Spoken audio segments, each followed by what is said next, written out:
आज नरेंद्र मोदी के लिए बहुत शर्मिंदगी की बात है कि वो इंडिया जो कि फॉरेन पॉलिसी में हमेशा से बहुत महारत रखता था और उनकी हमेशा से एक दूरअंदेशी होती थी, वो इंडिया जो कि पैलेस्टीनियन कॉज को सपोर्ट करता था 1947 में, और 1949 में यूएन में जाके उन्होंने इसराइल के अगेंस्ट वोट किया कि इसराइल को यूएन का मेंबर नहीं बनना चाहिए।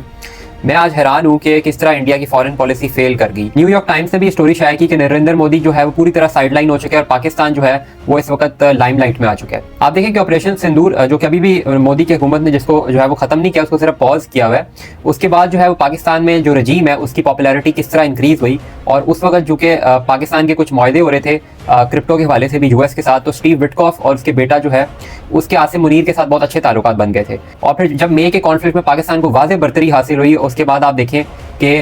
इनके ताल्लुकात मजीद बेहतर हो गए यूएस के साथ। और फिर आपने देखा कि आसिम मुनीर को लंच पे भी बुलाया गया डोनाल्ड ट्रंप की जानिब से। अब इंडिया के लिए प्रॉब्लम तो पहले भी थी, क्योंकि इंडिया ने 2024 में जो है वो चाबर पोर्ट में जो एक टर्मिनल है उसको सिर्फ बनाने के लिए ही काफ़ी ज़्यादा पैसे प्लेज कर दिए थे ईरान को, क्योंकि इंडिया उस वक्त बड़ा कीन था कि इंटरनेशनल नॉर्थ साउथ कॉरिडोर का वो जो है वो हिस्सा बने, पाकिस्तान को बाईपास करके वो रशिया की जानिब ऊपर जो है वो सारा ट्रेड हो। लेकिन आप देखते हैं कि जब डोनाल्ड ट्रंप की जानिब से जब ये सारे मामला हुए टैरिफ वाले, और इंडिया को जिस तरह जो है वो धमकियां दी गई कि 25% टैरिफ लगा देंगे और बढ़ा देंगे, उसके बाद जो है वो आप देखिए तो आज इंडिया के जो बजट है उसमें चाबार पोर्ट के लिए कोई भी पैसे मुख्तस नहीं किए गए। इसके अलावा वो इंडिया जो कि कहता था हम तो रशिया से तेल लेंगे और हमारी इंडिपेंडेंट फॉरेन पॉलिसी है, वो आज अमेरिका की परमिशन से उसको 30 डेज का वेवर मिला और वो रशिया से तेल ले रहा है। 30 दिन के बाद क्या होता है किसी को नहीं पता। अब देखना ये है कि क्या रशिया की जानिब से इनको फ्यूचर में प्रेफरेंस दी जाएगी, इनको क्या ऐसा कोई स्पेशल ट्रीटमेंट मिलेगा, S-400 के क्या मामला होंगे जो कि रशिया से ले रहे थे अपना जो उनका डिफेंस सिस्टम है, ये सारी चीजें देखना बहुत जरूरी है। इसके अलावा नरेंद्र मोदी के लिए मजीद प्रॉब्लम्स तब खड़ी हो गई जब ये 26 फरवरी को इसराइल गया और वहाँ पे जाके इसने